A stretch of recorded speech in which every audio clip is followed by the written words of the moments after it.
Bien, estimado público, vamos a tratar de reiniciar esta exposición porque lo merece así.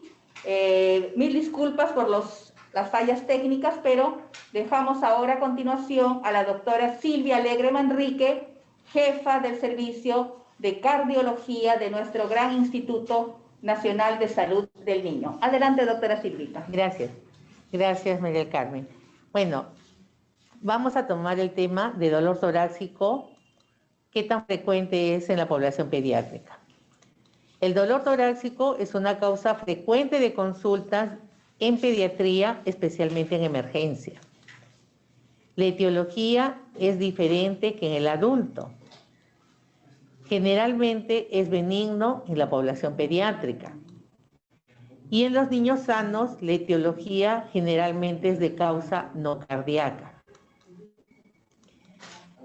El dolor torácico representa el 0.25 al 0.5% de todas las consultas pediátricas. Tiene mayor incidencia en el sexo masculino, más frecuente en la etapa prepúber y en la adolescencia. Y cuando se presenta, demanda un estudio cardiovascular completo por la gran ansiedad que genera en el entorno familiar. Entonces, ¿cómo definimos dolor torácico en pediatría? Es la molestia o incomodidad en el tórax, sensación de opresión o hincadas, asociadas o no a otras manifestaciones como palpitaciones, sudoración, náuseas, pérdida de conocimiento, dificultad para respirar, dificultad para realizar actividades o adoptar posiciones antálgicas que alivian la molestia. Como ustedes ven, es una definición muy amplia. ¿Cuáles son las posibles etiologías de un dolor torácico en niños? Las causas no cardiovasculares de origen traumático o no ocupan el 95% de los casos. Y las de origen cardiovascular, solamente un 5%. Entre las causas no cardíacas tenemos el dolor torácico idiopático, que representa aproximadamente el 36% de los casos. Es más frecuente, es un dolor intenso, es de corta duración, es recurrente, no hay síntomas asociados, y relacionados con o sin ejercicio. Examen físico generalmente es normal.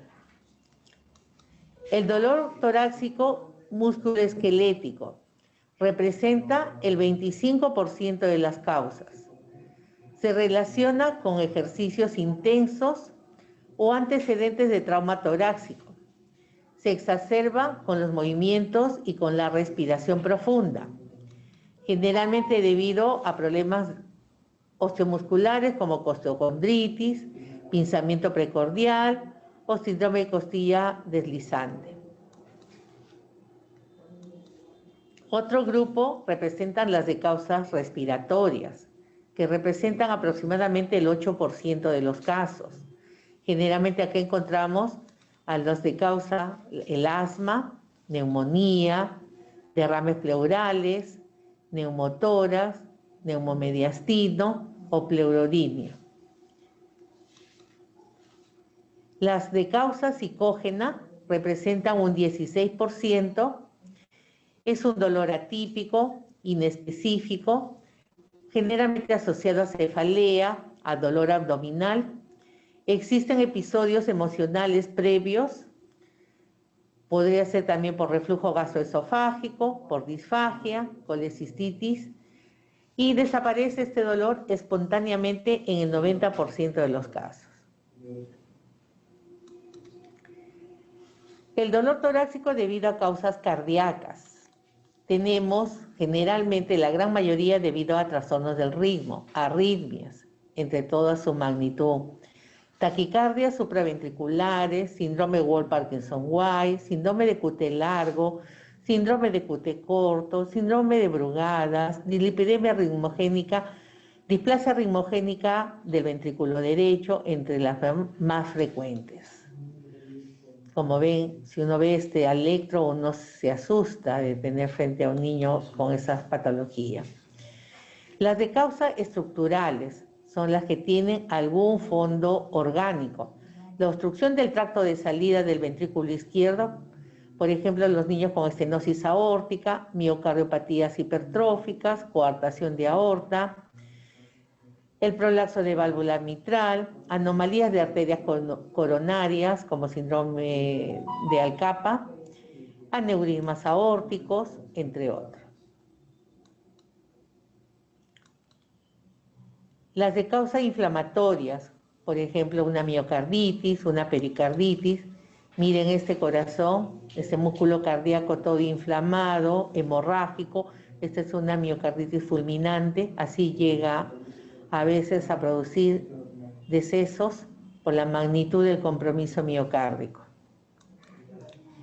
Misceláneas como el síndrome de Kawasaki, espasmo coronario secundario a drogas, tromboembolia pulmonar o mastalgia. Presencia de onda Q en D3 con onda T negativa, de nos hacernos sospechar con otro tipo de antecedentes, empezar en una tromboembolia pulmonar, por ejemplo. El examen clínico es fundamental. La anamnesis es el arma más efectiva que vamos a tener para poder dilucidar la magnitud o la causa del dolor torácico en niños. Debe ser breve, orientado a los antecedentes, que si existen cardiopatías, al inicio del dolor, en relación con el esfuerzo o síntomas asociados, y tratar de mantener una escala del dolor. Debemos controlar las funciones vitales para evaluar la magnitud del riesgo de ese dolor torácico, evaluando la frecuencia cardíaca, frecuencia respiratoria, la presión arterial, la saturación de oxígeno, evaluar si hay inestabilidad respiratoria o hemodinámica. Entonces, ¿cuáles son los signos de alarma que me debe poner así con todo mi armamento, mi arsenal terapéutico, y que yo le tengo que brindar una mayor atención a un niño con dolor torácico?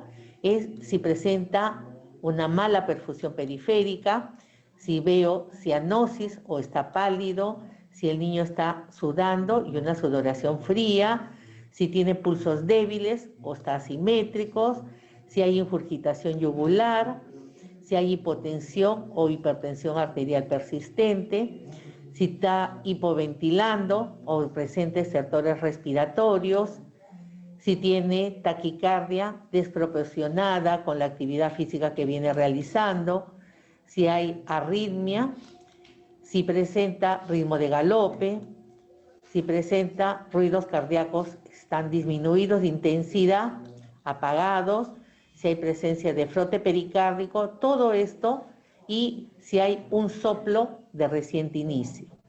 Todos estos son síntomas o signos que me tiene que poner en alerta que estoy frente a un niño con una inestabilidad hemodinámica y necesito una atención inmediata. Entonces, las características del dolor torácico son muy importantes. Inicio, ¿cómo inició? ¿Qué estuvo haciendo cuando inició? ¿Cómo es el tipo de dolor que presenta? ¿Es hincada? ¿Es opresivo? ¿Es urente? ¿Cuál es la intensidad de este dolor? ¿Cuál es la localización de este dolor? ¿Dónde empieza? ¿En la parte anterior del tórax, en la mitad, más a la izquierda, más a la derecha, en la espalda? ¿Dónde está localizado el dolor? La zona de mayor intensidad. ¿Hacia dónde se irradia el dolor? ¿Cuánto tiempo dura? ¿Y qué factores lo exacerban? ¿Qué síntomas podrían estar asociados? Si el dolor se presenta cuando hay tos, si el dolor se presenta porque además tiene fiebre, si hay sudoración, si hay palpitaciones, si hay pérdida de conocimiento o si hay síntomas digestivos, arcadas, náuseas, vómitos. Si hay antecedentes patológicos, que tiene una cardiopatía previa diagnosticada, si ha tenido una cirugía previa, si hay problemas respiratorios como antecedente, si hay problemas digestivos, problemas reumatológicos o hematológicos, son importantes investigarlos.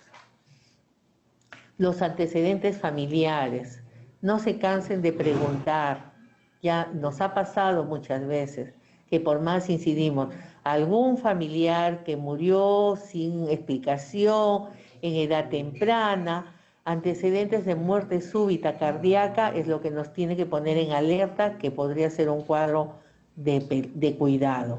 O alguna miocardiopatía, algún síndrome genético en la familia, son datos muy importantes que debemos tratar de obtener al hacer la historia clínica.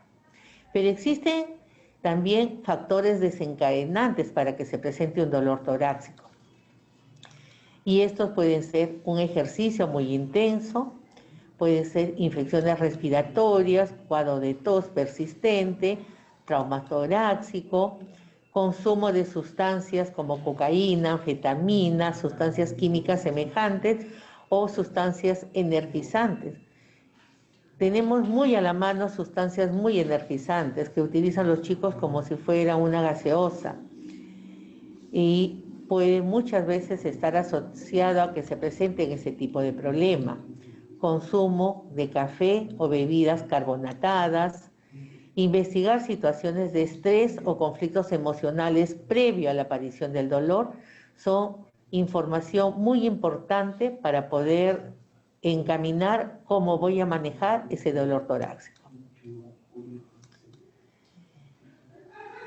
Yo cuando tengo un paciente, si yo soy el médico de la emergencia, siempre estoy en la duda, ¿este paciente con dolor torácico tengo que mandarlo al cardiólogo pediatra o no? Entonces, ¿cuándo yo tendría que de todas maneras pedir una evaluación por el cardiólogo pediatra? Cuando tiene una cardiopatía conocida previa, ya tiene un diagnóstico. Si hay algún signo que me evidencie isquemia miocárdica en el electrocardiograma. Si está asociada a alteraciones del ritmo. El paciente refiere que tiene hincadas, palpitaciones y yo evidencio que hay una alteración, no es un ritmo regular o hay una pérdida de conocimiento previo. Si empeora con el ejercicio. Si el examen clínico es patológico o la radiografía o el electrocardiograma son anormales. Si hay antecedentes de muerte súbita cardíaca.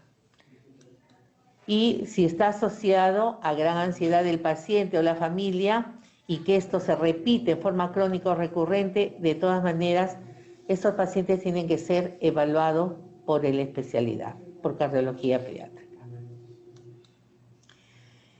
Esta imagen la traje, si bien es cierto, nosotros no tenemos mucho béisbol, pero cualquier instrumento, una pelota de fútbol, de tenis, cualquier cosa que pueda impactar en el tórax de un niño o de un adulto joven o adolescente, puede producir un trauma torácico, y ese trauma torácico golpear, ser de tan intensidad en un punto muy delante del corazón y puede producir una conmoción cardíaca y puede desencadenar una arritmia patológica en un niño con corazón previamente sano. Y esto puede causar una muerte súbita. Entonces, esta imagen la traje no para asustarlo, sino que para tenerlo presente, que pudiera presentarse y tener siempre en la mente este dibujito y esto de un electro normal y que luego de un trauma torácico puede este ritmo normal volverse patológico y tan peligroso que pueda poner en peligro la vida de la persona. Entonces, ¿qué es lo primero que yo voy a pedir cuando tengo un dolor torácico? Si estoy en la duda, hay el dato que hubo una caída, un trauma torácico, un golpe en un ejercicio excesivo o algo. Lo primero es una radiografía, que me va a permitir descartar si hay alguna cardiopatía, porque voy a ver aumento de la silueta cardíaca. Acá, por ejemplo, es una placa normal, o si yo voy a evidenciar si acá el corazón está aumentado de tamaño y acá está casi llega al otro tórax. Entonces, en estas dos pacientes definitivamente existe una cardiopatía, es patológico. Entonces, corresponde a una anomalía de Epstein y esto responde a una cardiopatía en el cual ha hecho que las cavidades izquierdas estén más crecidas. ¿Cuál es el segundo paso que yo cuando encuentro algo patológico en la radiografía, voy a tomarle también un electrocardiograma? Entonces, en el electrocardiograma voy a evaluar las derivaciones precordiales derechas de 1 a B4, voy a evaluar si hay elevación del ST en algún punto, más de 1 milímetro, o el punto J está elevado de forma cóncava, hay retardo en la despolarización ventricular, hay ondas T altas, parcialmente asimétricas, hay depresión de la onda T, hay depresión del segmento QT, hay acortamiento del segmento QT, hay alargamiento del complejo QRS o de la onda T, de la onda S, hay alteraciones, hay unas transiciones abruptas de la morfología entre derivación y derivación, hay aparición de la onda U, hay retorno del segmento ST y punto J a la línea de base. Tengo que buscar todas alteraciones que podrían decir inespecíficas, todos viendo en la onda T, el QRS y el segmento ST. Entonces, yo puedo tener un niño que llega a la emergencia, que refiere que tiene un dolor torácico intenso, que tiene falta de aire, está muy angustiado, tiene 17 años, es un chico que va al gimnasio, es un chico que es deportista, que va al gimnasio frecuentemente, que niega consumo de cualquier sustancia no farmacológicamente adecuada, consumo de bebidas energizantes tampoco, no consume ningún medicamento, el examen clínico es completamente normal, funciones vitales estables, pero se ve una fase de dolor. Se le toma una radiografía que se ve normal y al tomarle el electrocardiograma obtenemos esto. Entonces, ¿qué nos llama la atención en este electrocardiograma? Este es un paciente que está llegando a la emergencia con estos antecedentes y lo que nos llama la atención es la derivación B2 y B3. Miren la derivación B1 normal, pero llama la atención la derivación B2 y B3, donde yo veo una onda T aparentemente muy alta, ¿no? Con un segmento ST aparentemente medio sospechoso, medio raro, con un chico que dice que le duele el pecho. Yo me asusto y digo, ay, un problema coronario, pero yo estoy pensando en un adulto. Estamos viendo a un adolescente que me niega que tiene cualquier otro factor que podría contribuir a yo tener un problema de tipo coronario, isquémico, como un adulto, pero de gran intensidad manifiesta el dolor. Entonces yo veo el electro y estoy pensando, ya le estoy diciendo a la familia, si no tengo la experiencia suficiente de que yo estoy encontrando que podría ser un problema coronario. Entonces, si vemos un electro de este tipo, tenemos que evaluarlo bien y si no me siento muy competente, hacer la consulta para ver si es que qué cosa puedo yo hacer frente a este paciente. Entonces, recordemos cómo se ve en un problema coronario. Este es el electro de mi paciente con la elevación del ST, el punto J, en B2 y B3, en B4 también se ve un poquito elevado, las ondas T parecen simétricas, y miren acá cómo se ve realmente en un infarto. Es el segmento ST, todo el que está alterado, miren dónde está el punto J, mejor se ve acá en esa derivación B3, a diferencia de la que tenemos en nuestro paciente. Los niños delgados, los niños que hacen mucho deporte, pueden tener aumento o alteraciones de la repolarización ventricular. ¿Qué quiere decir eso? Alteraciones en el punto J y la forma del ST y la onda T, que llegan a la línea de base. Eso es normal, y más en gente adolescente, en gente joven. A diferencia de la imagen que vemos en un infarto, miren dónde está el punto J, completamente como 2 cuadraditos y más por encima de la línea de base. Esto sí es un problema coronario. Esto sí es un infarto anteroseptal. Miren la diferencia. le traje para que se graben esto, que es completamente diferente, y no se asusten cuando vean estas imágenes que son frecuentes en adolescentes y más en chicos que hacen deporte. Entonces, ¿cuál es el fluxograma que yo debo seguir cuando tengo un niño con dolor torácico que viene a la emergencia? Lo primero, este niño está grave, tiene compromiso hemodinámico. Si me dicen sí, pasa trauma shock, tengo que hacer todo, investigarlo, pasa trauma shock con todo monitorizado, tomar un electroanálisis, llamar al cardiólogo para que evalúe qué cosa está produciendo esa alteración hemodinámica en el paciente. Si es no, tengo que hacerle una buena historia clínica, una anamnesis detallada, una exploración clínica completa y poder determinar qué cosa o qué posibilidad de etiología tiene ese dolor torácico. Si ya pasamos a este punto, seguimos. ¿Tuvo el paciente un antecedente de un trauma torácico de cualquier tipo? Si la respuesta es sí, una radiografía de tórax para tratar de ver, ¿hay una fractura costal o solamente este es un problema muscular nada más? Si dice que no, sigo investigando. ¿Tiene problemas respiratorios?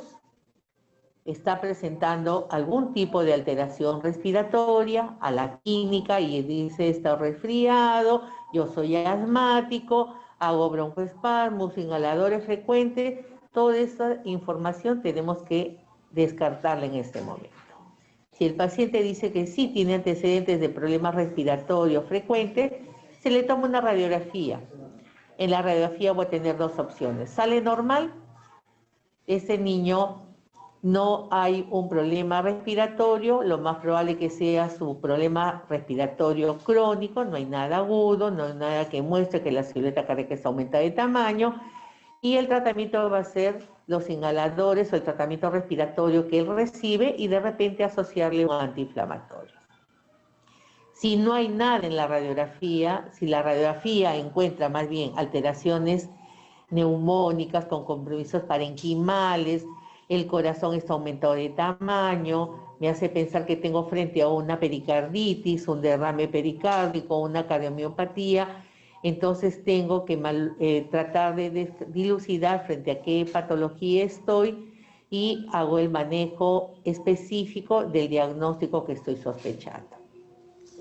Si el paciente me dice, no, no tengo ningún antecedente de problema respiratorio previo, sigo preguntando.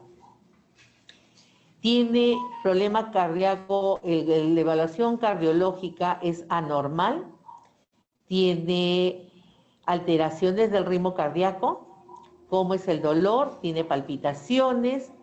¿Ha tenido síncope asociado, pérdida de conocimiento asociado a la aparición del dolor?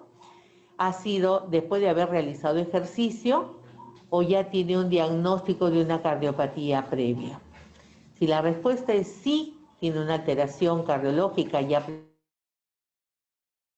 lo que llaman normalmente en la boca del estómago, el dolor ¿cómo es? Es como ardor, es alburente. Si el paciente dice que sí, lo más probable es que sea una causa digestiva y se da tratamientos sintomáticos hasta que es derivado a gastroenterología.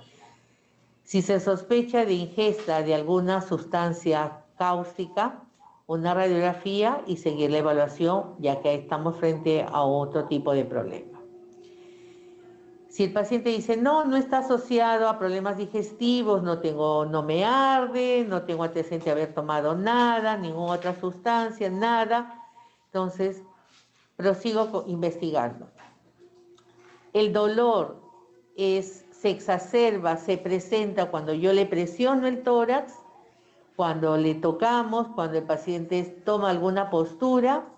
Entonces, si la respuesta es sí, lo más probable es que sea una causa musculoesquelética y hay que darle tratamiento sintomático, probablemente antiinflamatorio y calor local, y con eso va a ir mejorando. Si el paciente dice que no, debemos buscar otro tipo de factores.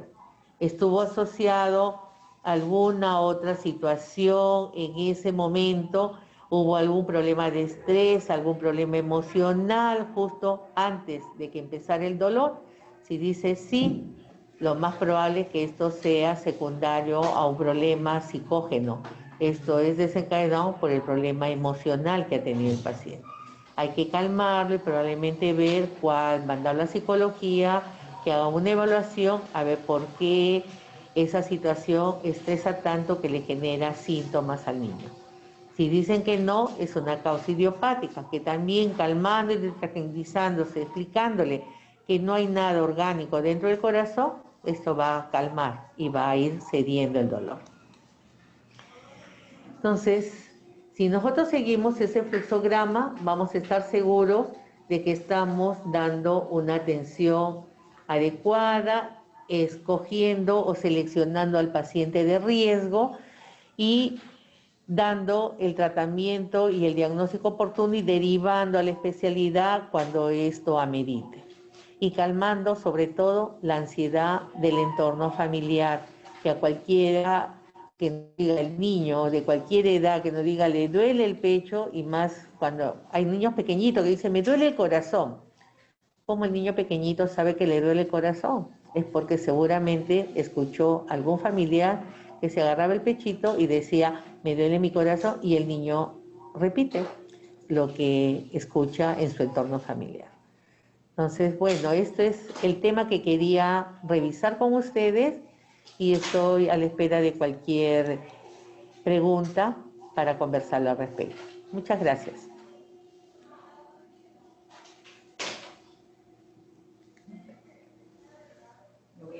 Muchísimas gracias, doctora Silvita Alegre. Realmente una exposición bastante didáctica y completa. Vamos a esperar unos minutos a la presentación de alguna de las preguntas del público aquí presente.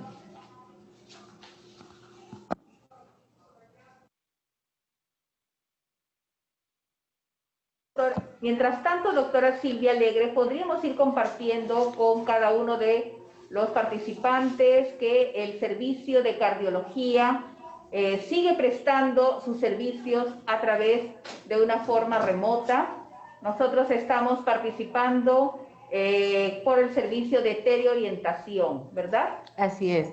Cardiología, en este momento, en vista de la pandemia, con todas las restricciones que ha generado toda esta enfermedad nueva que nos afecta por las comorbilidades que existe en todo nivel, estamos brindando atenciones en forma por la red de telesalud. Estamos haciendo, como siempre, las evaluaciones a través de hospital a hospital, siempre como apoyo de la especialidad, pero también estamos haciendo evaluaciones virtuales a través de telemonitoreo, teleorientación, en el cual todos los días de la semana recibimos llamadas y podemos conectarnos con los familiares de los padres que nos consultan sobre tratamientos, dolencias, reajuste de medicación, explicarles los signos de alarma, cómo darle los medicamentos, qué les tiene que llamar la atención, cuándo el paciente debe acudir a la emergencia, y que es de todas maneras necesario hacer una consulta, una evaluación presencial en el servicio de urgencias y emergencia. Entonces, cardiología viene siguiendo atendiendo, y los pacientes que ingresan por la emergencia con un problema cardiológico son derivados con nosotros, y nosotros seguimos el manejo de esos pacientes hasta estabilizarlos y poderlos dar de alta. Muy bien, doctora Silvia Alegre. No existiendo ninguna pregunta, entonces escuchamos sus recomendaciones finales frente a este importante tema. Recuerden que el dolor torácico siempre lo van a tener, y siempre toda la familia va a estar encima de ustedes para que usted le diga no va a pasar nada.